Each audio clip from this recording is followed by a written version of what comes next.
여러분 안녕하십니까? 삶으로 열어가는 아름다운 신앙간증 프로그램 오직 주만이의 김현임입니다.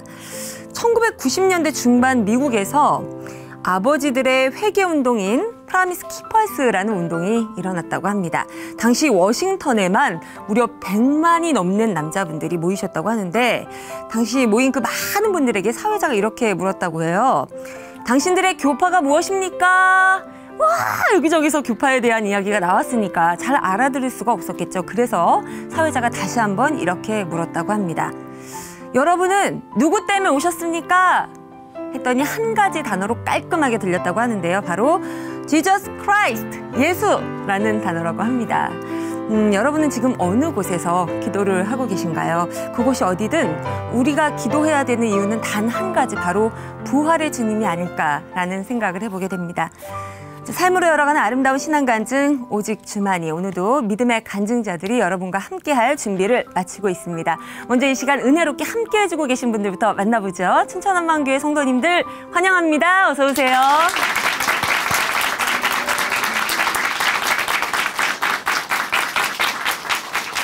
오늘의 첫 번째 출연자입니다.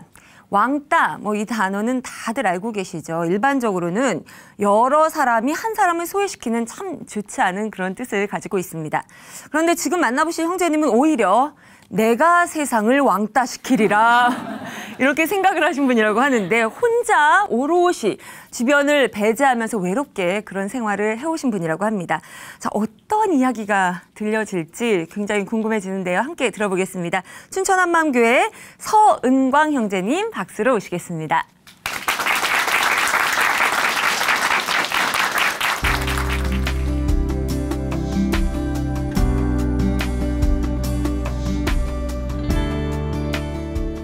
안녕하세요. 춘천 한마음교회 서은광입니다.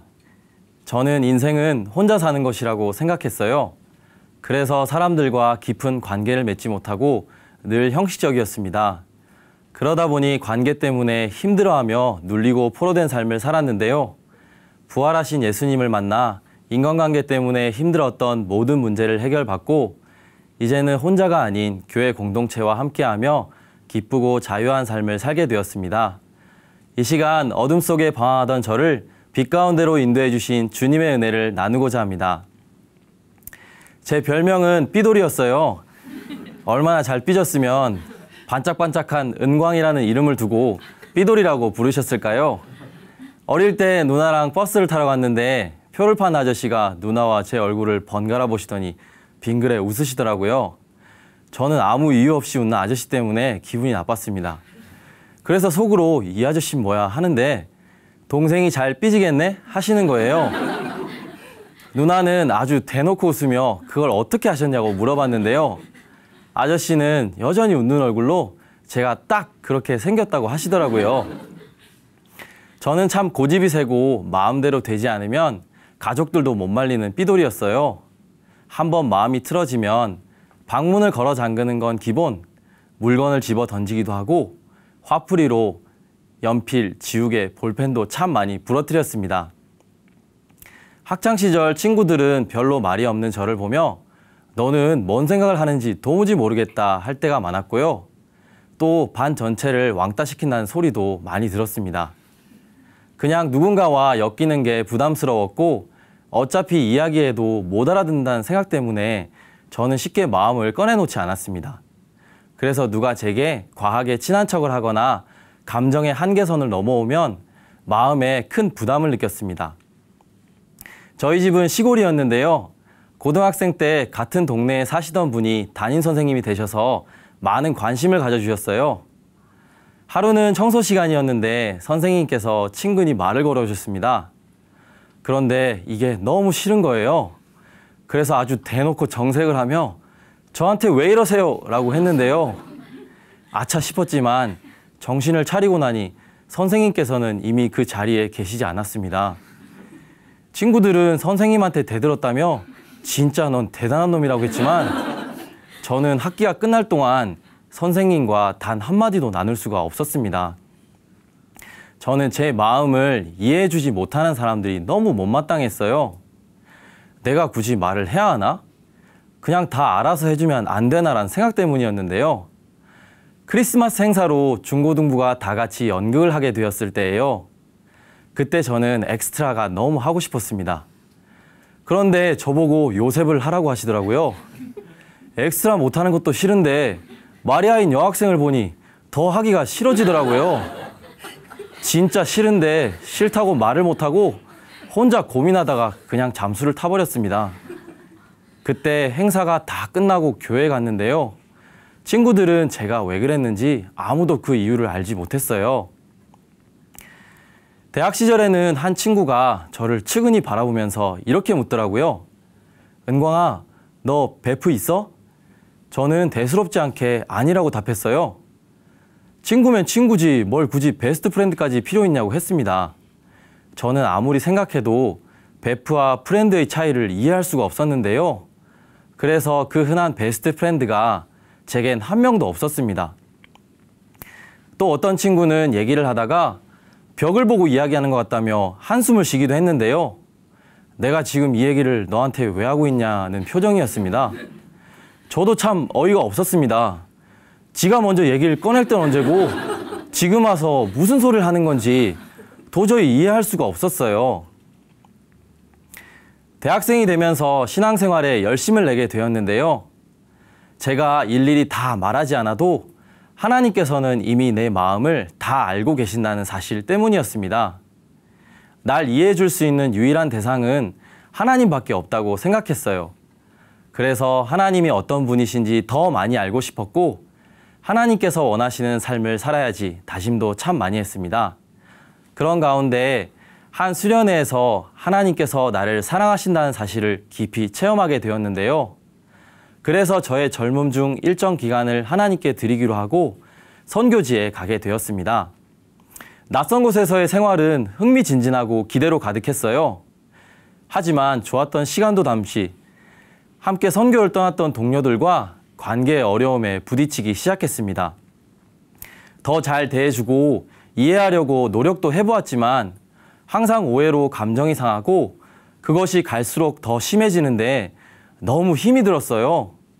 너무 화가 날 때는 얘기를 나누다가도 문을 쾅 닫고 나가버리고 그래도 분이 풀리지 않으면 주먹으로 벽과 문을 몇 번이고 세게 쳐서 손에서 피가 나기도 했어요. 그리고 또 어떤 때에는 아예 뒤도 돌아보지 않고 그 길로 짐을 싸서 야간 버스를 타버렸습니다. 더 이상 얼굴 보기가 싫었거든요. 그렇게 선교지에서 한국으로 돌아왔지만 마음은 계속 복잡했습니다. 내가 경험했던 건 하나님의 사랑인데 나는 왜 사람들과 다투다만 왔을까? 생각하면 할수록 낙심이 되었어요. 그리고 마음이 좀처럼 회복되질 않았습니다. 앞으로 무엇을 어떻게 해야 할지 갈피를 잡을 수가 없었어요. 그렇게 방황하고 있던 차 다시 마음을 잡고 하나님이 원하시는 삶에 대해 배우고 훈련을 받아보자는 마음으로 한 후배가 소개해준 신앙 동아리에 발을 들여놓게 되었는데요. 차츰 열심을 내며 동아리 일도 맡게 되었지만 졸업을 앞두고 감정이 상하는 일이 생기면서 잘 지내던 친구들과의 관계가 악화되는 일이 또다시 반복되었습니다. 다시 마음을 잡아보려고 해도 이 일을 생각할 때마다 낙심이 되고 좌절이 되었어요. 이렇게 제 믿음은 대학을 졸업한과 동시에 끝이 난 것 같았습니다. 이후 취업을 하게 되었는데요. 자연히 신앙도 아무런 쓸모없는 것이 되어버리더라고요. 언제 내가 신앙생활을 했었는지도 모르게 술 마시고 담배 피우고 아무런 감각 없이 세상낙을 즐기며 살았습니다. 그러나 시간이 갈수록 허무하고 어딘지 채워지지 않는 마음은 어떻게 할 수가 없었어요. 언제까지 이렇게 살 수 있을까? 이렇게 살다가 죽는 건가? 하는 생각이 드니 고민할 수밖에 없었습니다. 겉으로는 자유로운 삶을 사는 듯 했지만 마음은 여전히 자유하지 못했습니다. 시간이 해결해 줄 수 있는 것이 아니었어요. 답이 있다면 하나님 앞에서 찾아야 할 텐데 나도 어떻게든 이 고민과 방황을 끝내고 싶다는 마음이 간절해졌습니다. 그래서 답을 찾기 위해 직장을 관두고 여행을 시작하게 되었습니다. 그렇게 잃어버린 신앙을 찾아보겠다고 여행을 떠나 이곳저곳을 떠돌아다녔어요. 몇 개월이 지나 캐나다 토론토에 도착하게 되었는데요. 잠시 머물 숙소를 찾다가 가격이 싸고 조건이 괜찮은 곳을 발견하게 되었습니다. 그곳은 캐나다로 이민을 가 있었던 한마음교회 부부가 운영을 하는 곳이었는데요. 유학이나 어학연수를 오는 학생들에게 복음을 전하기 위해 하숙집을 운영하시는 분들이었습니다. 이곳은 일반적인 숙소와는 달리 규칙이 있었어요. 적어도 일주일에 한 번은 새벽 기도와 주중 말씀 교제에 참석해 달라는 것이었는데요. 왜 이렇게까지 열정적으로 복음을 전하는지 많이 궁금했습니다. 복음이 뭐 다를 게 있나? 지금까지 나도 듣고 배웠던 그 복음 아냐? 하는 생각이 들면서도 큰 확신과 기쁨이 있었던 집주인 누나의 모습은 저의 호기심을 불러일으켰습니다. 주중 말씀 교제에 참석하게 되면서 저는 안티크리스천이었다가 예수님을 믿고 변화된 한 자매님의 간증을 보게 되었는데요. 부활이라는 증거를 통해 예수님을 하나님으로 믿게 되었다고 하시는데 그동안 들어왔던 것과는 조금은 다른 이 복음이 생소하면서도 적잖이 놀라웠습니다. 그리고 형을 통해 부활은 예수님을 하나님으로 믿을 수 있도록 이 땅에 남겨주신 증거란 사실을 또다시 전해 듣게 되었는데요. 내 느낌이나 감정이 아니라 객관적 증거를 통해 예수님을 믿는 것이라고 말씀하셨습니다. 그러다 어느 날 교제를 마치고 하숙집 형이 진지하게 질문하셨는데요. 은광이 너는 그동안 예수님을 어떻게 하나님으로 알고 믿었어? 라고 물어보시는데 어려서부터 그렇게 배웠다고 대답을 했습니다. 그 순간 제 실상이 그대로 보였는데요. 내가 정말 예수님이 누구신지 알지 못했구나. 내 믿음은 막연한 것이었구나. 확실한 증거를 통한 믿음이 아니니 내 느낌과 감정에 따라 이리저리 흔들릴 수밖에 없었구나. 복음을 알고 있다고 생각했던 제 마음이 그대로 무너졌습니다. 형은 제게 한마음교회 지체들이 쓴 부활을 본 사람들이라는 간증 몇 편을 건네주며 꼭 읽어보기를 권하셨는데요. 하나님의 뜻대로 하는 근심은 후회할 것이 없는 구원에 이르게 하는 회개를 이루는 것이라는 말씀도 찾아주시며 함께 기도해 주시겠다고 하셨어요. 그날 저는 형이 건네준 간증집을 손에서 놓지 않으며 읽어내려 갔습니다. 간증에 나온 지체들의 삶은 부활하신 예수님을 만나 변한 제자들처럼 진짜 변했더라고요. 한두 명도 아니고 어떻게 이렇게 많은 사람들이 똑같이 예수님의 부활을 통해 삶이 변했을까? 자매님들이 병원에 나가 전도한 내용을 보았을 때에는 꼭 현대판 사도행전을 보는 것 같았습니다. 그날 저녁 저는 그동안 형과 교제하면서 들었던 말씀들을 다시 펼쳐보았어요. 그때 교제를 하면서 보았던 그림이 눈에 들어왔습니다. 동그라미 안에 의자가 있는 그림이었는데요. 의자 위에 예수님이 계신 것과 의자 위에 내가 있는 그림이었는데 그동안 늘 해결할 수 없었던 사건들이 하나 둘 떠오르기 시작했습니다. 마음이 눌렸고 낙심되어 좌절했던 일들이 제 눈앞에 보이더라고요. 그러면서 내가 주인이었구나 하는 단식이 새어나왔습니다.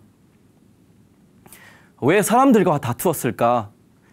왜 그렇게 눌리고 힘들었을까 생각하며 늘 하나님께 되물었고 풀리지 않는 문제의 답을 찾기 위해 애썼는데 내가 주인이었다는 사실이 보이니 아무 말도 할 수 없었고 그대로 엎드릴 수밖에 없었습니다. 내 마음 보좌에 여전히 내가 앉아 있으니 예수님은 그 어디에도 계실 자리가 없는 거예요. 하나님께서 사람이 되어 이 땅에 오셔서 죽으시고 부활하셔서 나의 주인이 되어주셨는데 분명 내 마음 보좌에 앉혀드렸다고 생각했는데 저의 중심이 그대로 드러났습니다. 저는 인간관계로 힘이 든다고 하면서도 늘 제 자신이 타당하다는 생각을 굽히지 않았어요. 상황과 환경이 그랬다는 말로 스스로를 위안했습니다. 하지만 관계 때문에 심하게 눌렸던 것도 예수님을 믿지 않고 내 맘대로 산 삶의 결과일 뿐이었습니다. 복음을 알고 있다고 생각했지만 부활하신 예수님 앞에 서니 저의 중심이 그대로 드러났습니다. 저는 여전히 하나님을 대적하는 자였고 내가 주인인 자였습니다. 내 마음을 열지 않고 사람들과 깊은 관계를 맺지 못해 힘들어하며 눌렸던 이유는 나의 주인이신 예수님을 믿지 않고 내가 주인 되었기 때문이었습니다. 저는 그대로 바닥에 내려와 납작 엎드렸습니다. 하나님 아버지, 제가 예수님을 믿지 않았습니다. 내가 주인 되어 살았습니다. 정말 잘못했습니다. 하나님을 마음으로 무시하며 여전히 내 생각과 내 마음을 고집했던 제가 죄인이었습니다. 저는 하나님의 은혜로 그동안 내가 주인된 삶에서 돌이켜 예수님이 내 마음의 주인이심을 고백하고 내 마음의 보좌를 원래부터 나의 주인이셨던 그분께 내어드렸습니다. 부활하신 예수님을 저의 마음의 주인으로 믿고 나니 놀라운 변화들이 하나씩 펼쳐졌는데요. 그중 가장 기억에 남는 것은 그동안 저를 괴롭혔던 마음의 눌림이 사라져버린 것이었어요. 마음이 심하게 눌려서인지 어깨도 항상 결리고 누군가 짓누르는 것처럼 아팠었는데 예수님을 주인으로 고백하고 나니 몸도 마음도 너무나 가벼웠고 날아갈 것 같았어요. 드디어 심한 눌림에서 자유하게 되었습니다. 예전에 사회생활을 하며 나 이렇게 살다가 죽는 건가? 어떻게 살아야 할까 고민하며 복잡했던 마음들도 그제야 다 정리가 되었어요. 예수님이 저의 주인이시니 저는 염려하지 않는 자가 되었습니다. 그리고 함께 선교를 떠났던 친구들을 다시 만나게 되었는데요. 사실 전에도 친구들과 연락을 주고받으며 몇 번 만났었지만 마음엔 늘 눌림이 있었어요. 그래서 친구들을 만나면 말도 행동도 경직되곤 했습니다. 하지만 회개하고 예수님을 주인으로 고백하고 난 후 다시 친구들을 만났을 때에는 눌리거나 힘이 들지 않고 오히려 기대가 되고 소망이 되었어요. 같이 밥도 먹고 커피도 마시며 즐거운 시간을 보냈는데요. 예수님을 믿지 않았다면 아마 평생 동안 친구들과의 관계를 해결하지 못하고 마음에 짐으로 가지고 있었을 거예요. 지금은 각자 다른 곳에 있지만 마음으로 응원하며 하나님께서 우리 모두를 선하게 인도해 주시길 기도하고 있습니다.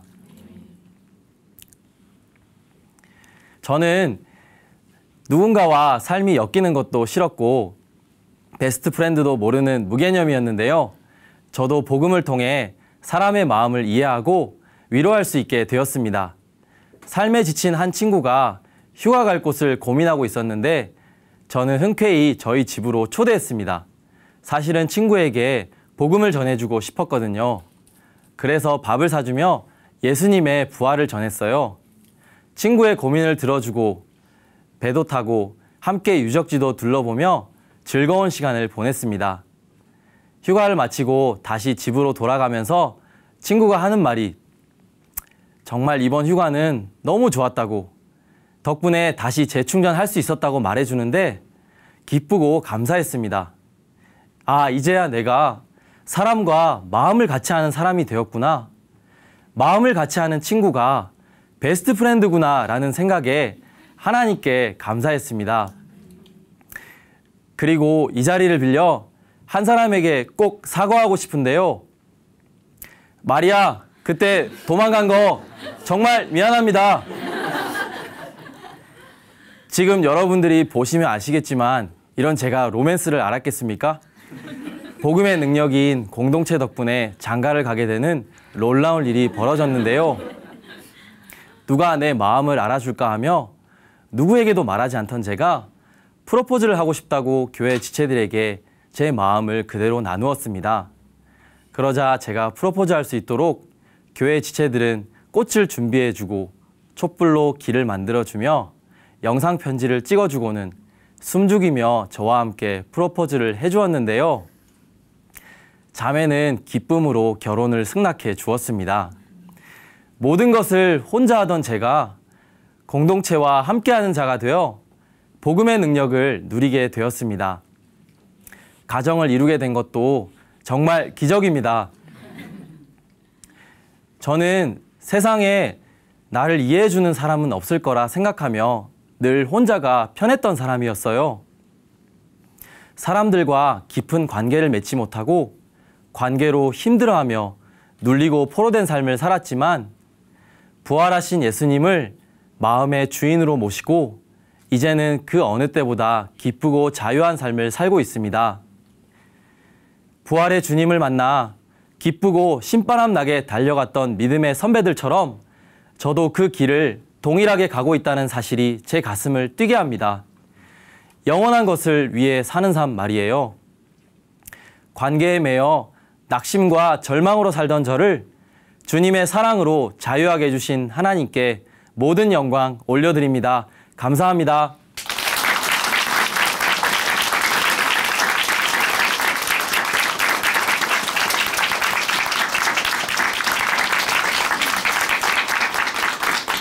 아유, 이 사랑의 지체분들 덕분에 결혼까지 하시게 됐네요. 큰 은혜 받으셨습니다.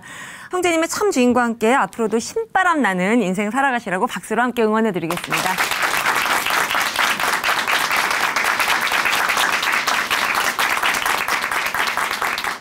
아름다운 믿음의 고백으로 하나님의 은혜를 함께 나눠가고 있습니다. 삶으로 열어가는 아름다운 신앙간증 프로그램 오직 주만이 이제 두 번째 간증자와 만나보시겠습니다.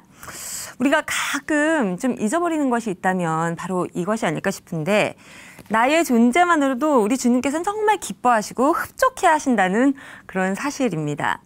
지금 만나보실 형제님도 오로지 내가 어떻게 하면 우리 주님을 기쁘게 해드릴 수 있을까 이런 고민에 쌓여서 항상 조급한 삶을 사셨다고 하는데요. 어떤 변화를 이뤄냈을지 궁금해집니다. 춘천 한마음교회 최형재 형제님이 지금 들려주십니다. 박수로 모시겠습니다.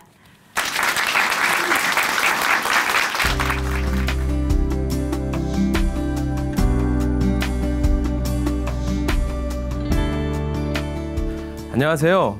춘천 한마음교회 최형재입니다. 저는 어릴 적부터 교회를 다니면서 어떻게 하면 하나님을 기쁘시게 할까? 또한 하나님께서는 내가 어떠한 삶을 살길 원하실까? 이런 고민을 하며 그 누구보다 열심히 교회를 섬기고 헌신봉사했습니다. 하지만 결국 부활하신 예수님을 만나고 나서야 진짜 하나님이 기쁘시게 하는 것이 무엇인가를 알게 되었고 이 시간 그 기쁨의 답을 함께 나누고자 이 자리에 섰습니다. 저의 고민은 중학교 시절 화장실에서부터 시작이 되었어요. 당시 어머니께서 작은 가게를 하셨고 그곳 공동으로 쓰는 화장실 문짝에 어느 날 누가 낙서를 해놨는데 삶이란, 삶, 죽음 이 세 단어였습니다. 누군가도 고민을 하다가 그런 낙서를 해놓은 모양인데 매일 가는 화장실인데 저도 그곳에서 거사를 치를 때면 어김없이 그 고민이 찾아왔어요. 당시 생각에 지금 내 나이가 15, 인생을 최소 60으로 치면 벌써 4분의 1을 살아버렸는데 내가 나중에 죽으면 어떻게 될까? 나란 존재, 지금의 내 의식, 나는 어떻게 되고 어디로 가는 거지? 이런 답을 찾을 수 없는 고민을 할 때면 긴 한숨만 푹푹 쉬며 그 화장실을 나오곤 했습니다.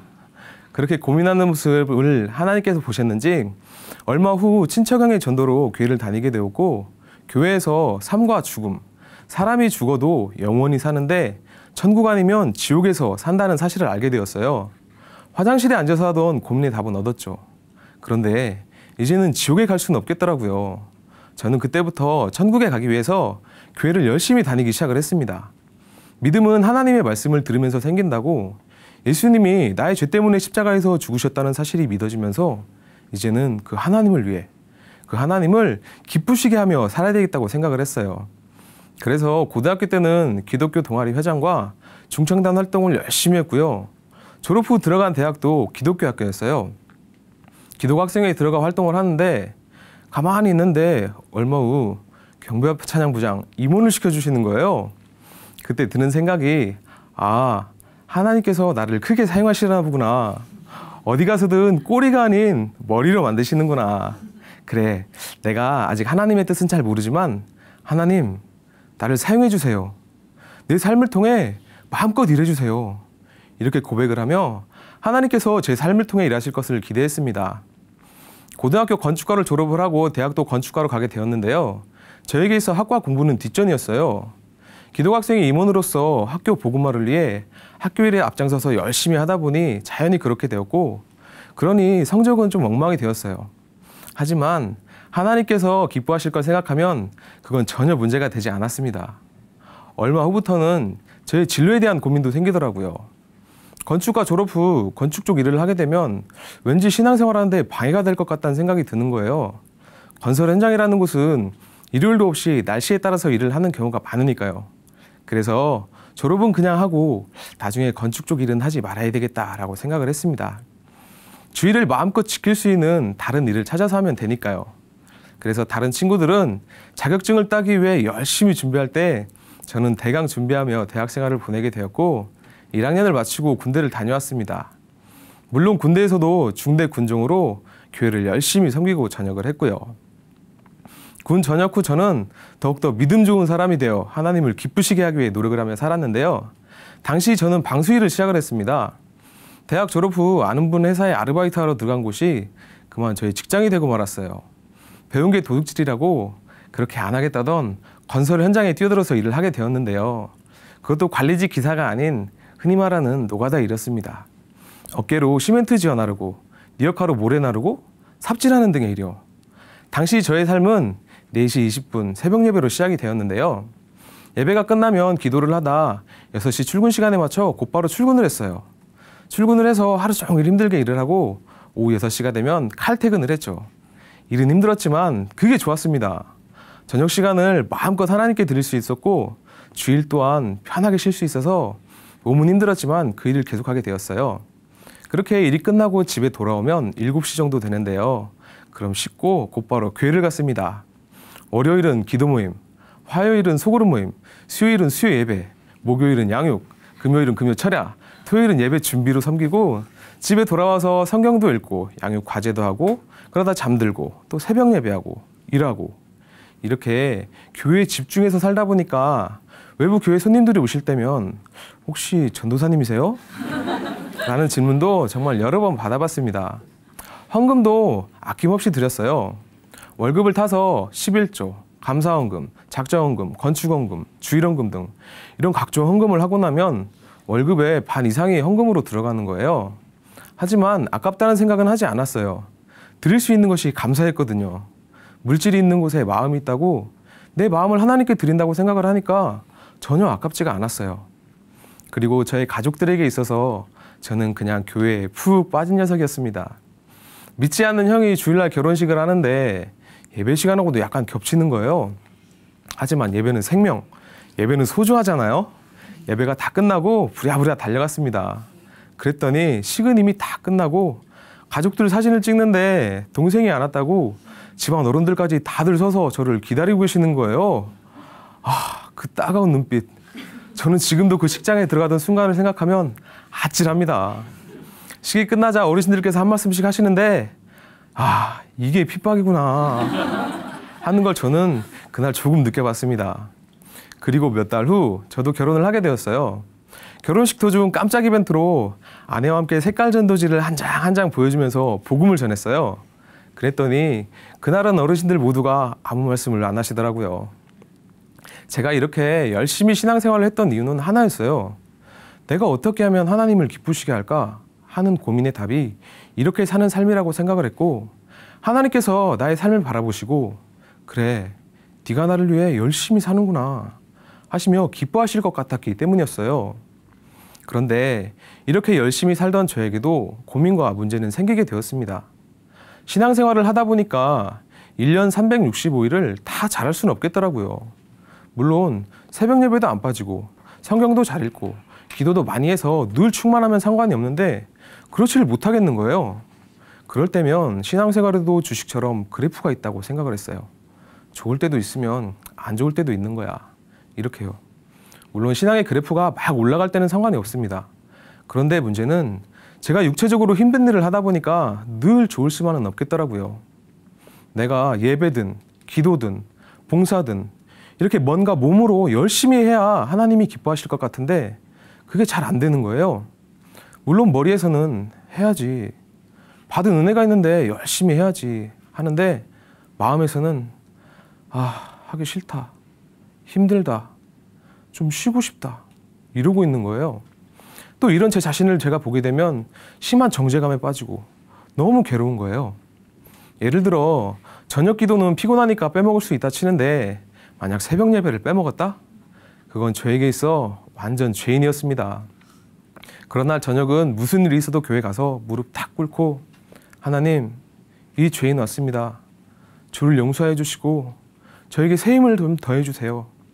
하나님의 기쁨되는 삶을 살게 해주세요. 이렇게 뜨겁게 기도를 하고 나면 조금 회복돼서 돌아오기를 반복을 했습니다. 저는 이렇게 넘어지지 않는 삶을 살아내기 위해서 끝없이 계속 노력을 해만 했는데요. 수고하고 무거운 짐진 자들아 다 내게로 오라. 내가 너희에게 새로운 짐을 지어주리라. 더 힘겹고 무거운 신앙의 짐을. 저에게 있어 신앙생활은 이런 것이 되어 있었습니다. 이런 신앙생활을 한 해 한 해 하다 보니 그래도 나름 마음속에 만족감은 생기더라고요.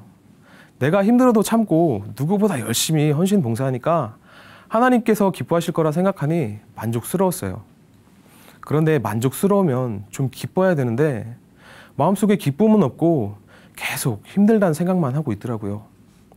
이렇게 누구에게도 말 못할 저만의 마음속 깊은 고민을 간직하게 되었는데요. 신앙생활이 왜 이렇게 힘들까? 나는 언제쯤 믿음의 장성한 분량까지 성장해서 기쁨으로 살 수 있지?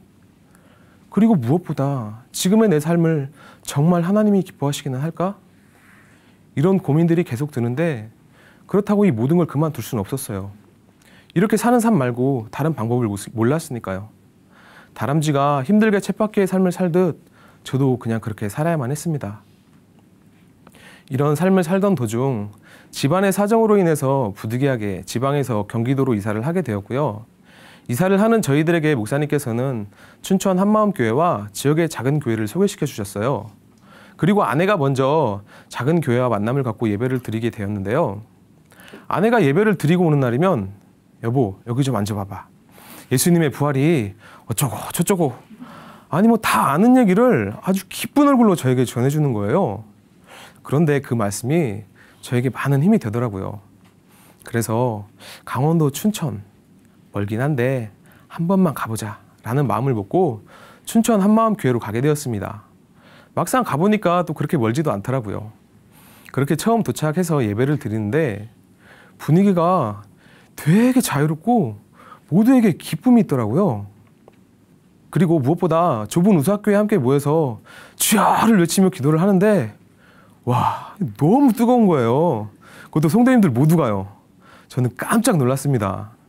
그렇게 감격과 기쁨 가운데 첫 예배를 드리고 그 자유함과 기쁨이 너무 좋아서 계속해서 예배를 드리게 되었어요. 그런데 익히 들어 알고는 있었지만 목사님께서는 역시 부활을 말씀하셨어요. 지난주 부활, 이번 주 부활, 오늘은 뭔가 다른 말씀하시네? 했는데 또 부활. 아, 글쎄 13년째라고 하시더라고요. 처음에는 목사님 말씀이 너무 빠르기도 하고 단어를 꼭 빼먹으시는 것 같기도 해서 잘 못 알아들었는데 분명한 것은 확신 가운데 부활을 선포하고 계시더라고요. 그러던 어느 날 그 부활의 말씀이 저에게도 실제가 되는 날이 있었는데요. 어느 날 제가 아내에게 말을 했어요. 여보, 부활하신 분이 하나님이셔. 그래, 그건 이제 알겠어. 근데 그분이 부활하셔서 하신 말씀이 부활만 있는 게 아니잖아? 얼마나 많은 말씀을 하셨어. 그런데 왜 그렇게 부활을 강조하시지? 이렇게 말을 하고 혼자 곰곰이 생각을 하게 되었습니다. 사람 예수님? 죽음에서 부활. 그런데 순간 뭔가 하얀 막이 거친 듯한 느낌이 들면서 한 가지가 딱 깨달아지는데 아, 그분이 정말 하나님이시구나. 구약의 예언대로 죽으시고 부활했으니까 사람이 아닌 정말 하나님이시구나. 아니 단순한 진리가 그제서야 확 깨달아지는 거예요. 그동안 저에게 있어 예수님은 그냥 하나님, 뭐 당연히 하나님이지 이거였어요. 그런데 성경에서 분명히 하고 있는 말씀은 죽은 자 가운데서 다시 살리신 것으로 바로 이 부활이라는 증거를 통해서 하나님이시더라고요. 저는 그날 왜 목사님께서 13년 동안 부활을 선포하셨는지가 모두 깨달아지더라고요. 그리고 선포된 마태복음 12장 요나의 표적 말씀을 통해 저는 그동안의 제 신앙생활의 모습을 보게 되었습니다. 악하고 음란한 세대가 표적을 구하나 선지자 요나의 표적밖에는 보일 표적이 없느니라. 수도 없이 들었고 너무 잘 알고 있는 말씀이었어요. 이 말씀에서도 분명 예수님은 요나의 표적 밖에, 즉 부활 밖에, 부활 외에 다른 것은 없다고 분명하게 말씀을 하고 있었는데 저는 이 말씀을 부활이라고 생각하지 못하고 있었더라고요.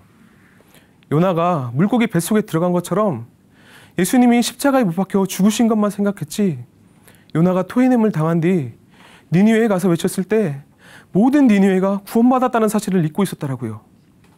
예수님의 부활은 모든 사람을 살리기 위한 하나님의 계획이었고 사도행전 17장 말씀처럼 모든 사람이 믿을 만한 그 증거였어요. 이 증거를 통해서 모든 사람이 구원받기를 원하시는 전능하신 하나님께서 친히 보이신 사건인데 저는 그 하나님이신 예수님을 바라본 것이 아니라 아무런 힘도 희망도 없이 그냥 십자가에서 죽어버리신 예수님으로만 바라보고 있었더라고요. 이 부활을 통해서 하나님이 나를 위해 인간의 몸으로 이 땅에 오셨다는 사실이 보여지는데 정말이구나. 정말 하나님이시구나. 그리고 그 하나님이 나를 죽기까지 사랑하시는구나. 볼지어다 내가 문 밖에 서서 두드리노니. 이 말씀처럼 예수님은 이미 2000년 전에 이 땅에 오셔서 죽으시고 부활하셔서 믿을 수 있는 증거를 보이시고 계속 내 마음의 문을 두드리고 있었는데 그동안 저의 눈은 온통 나에게 있었더라고요. 예수님을 문 앞에 세워둔 채 내가 어떻게 하나님을 기쁘시게 할까? 내가 무엇 해야지? 내가 어떻게 해야지? 하며 나만 바라보고 있었더라고요. 예수님은 우주 만물의 주인이신데 내가 그분께 내 시간 드리면 좋아하시겠지? 내 물질 드리면 좋아하시겠지? 내 노력과 열심 드리면 좋아하시겠지? 하며 내 거를 드린다고는 했지만 진짜 속마음은 하나님과 상관없이 내가 뭔가를 했다는 만족감과 성취감을 위해서 사는 자였습니다. 성경에 나오는 입술로만 주여 주여 하는 자가 바로 나였고 확실한 증거, 그 십자가 죽음과 부활을 보여주었는데도 그 예수님을 믿지 않고 내 행위로 하나님처럼 하나님 앞에 나가려고 했던 마귀와 같은 자라는 걸 알게 되었습니다. 그리고 그동안 그렇게 예수님을 믿지 않은 채 내 행위로 하나님처럼 되어보려고 했던 죄를 그 부활하신 하나님 앞에 눈물로 회개하게 되었습니다. 수고하고 무거운 짐진 자들아 다 내게로 오라. 내가 너희를 쉬게 하리라. 내가 너희를 쉬게 하리라. 이제야 이 말씀이 저의 말씀이 되었습니다. 그동안 그렇게 힘들고 무거웠던 신앙생활의 모든 짐들을 훌훌 벗어버리고 부활하신 예수님을 저의 진정한 주인으로 영접하게 되었습니다. 부활하신 하나님, 그 예수님이 저의 주인이심이 확실해지자 저는 그동안의 신앙생활과 전혀 다른 새로운 신앙생활이 시작이 되더라고요. 예전엔 내가 어떻게 하나님을 기쁘시게 할까 고민하며 정말 힘들게 노력하며 살았었는데요. 하나님은 내가 내 열심으로 드리는 많은 시간들보다 예수님은 나의 주인이십니다. 예수님은 나의 주인이십니다. 이렇게 중심으로 고백하는 그 한순간을 더 기뻐하시더라고요. 내 행위와 상관없이 나라는 존재는 이미 하나님의 기쁨인 존재였어요. 오직 부활로 이 모든 사실이 깨달아지고 확실해지자 저는 어떠한 상황과 환경에도 흔들림 없는 신앙생활이 되었습니다. 예전에 내 것으로 기도하고 예배하고 말씀 보고 헌신하며 나갈 때는 신앙생활 자체의 기쁨도 없고 신앙생활이 인생의 또 하나의 수고하고 무거운 짐이 되어 저를 정말 힘들게 했는데요.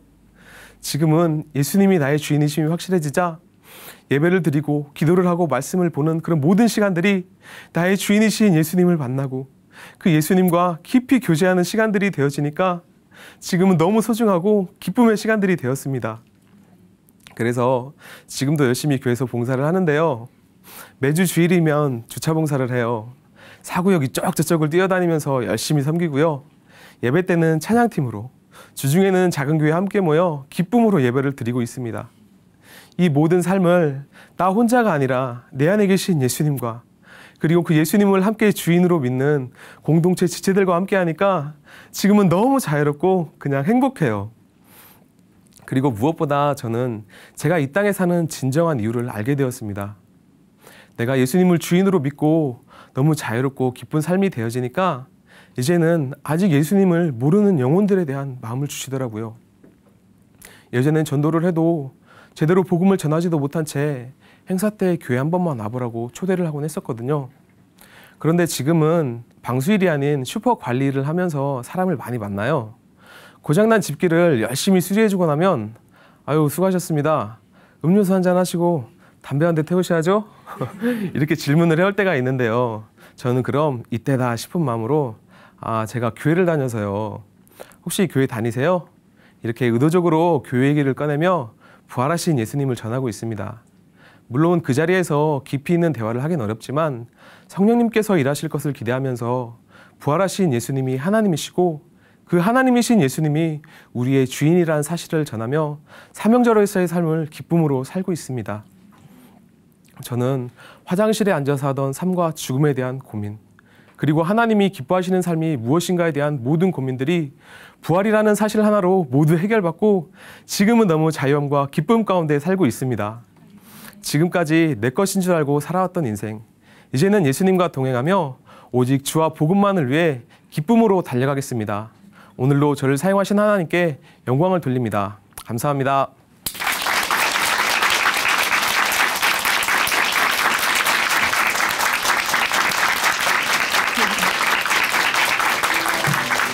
아주 잘 들었습니다. 화장실에서 마주한 그 삶의 고민, 삶과 죽음, 또 삶의 그 죽음 너머의 그 인생, 뭐 이런 것들.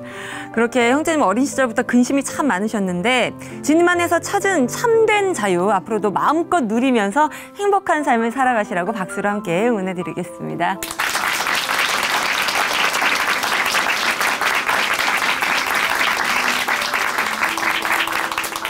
하나님으로 인한 삶의 변화가 있는 신앙간증 프로그램 오직 주만이, 오늘도 참 은혜 넘치는 시간이었죠? 네, 이 시간 찬양으로 함께 마무리해 보겠습니다. 조서연 자매님이 불러주시는 주님 손에 나의 손을 포개고, 이 찬양과 함께 은혜 가득한 하루 보내시기 바랍니다. 고맙습니다.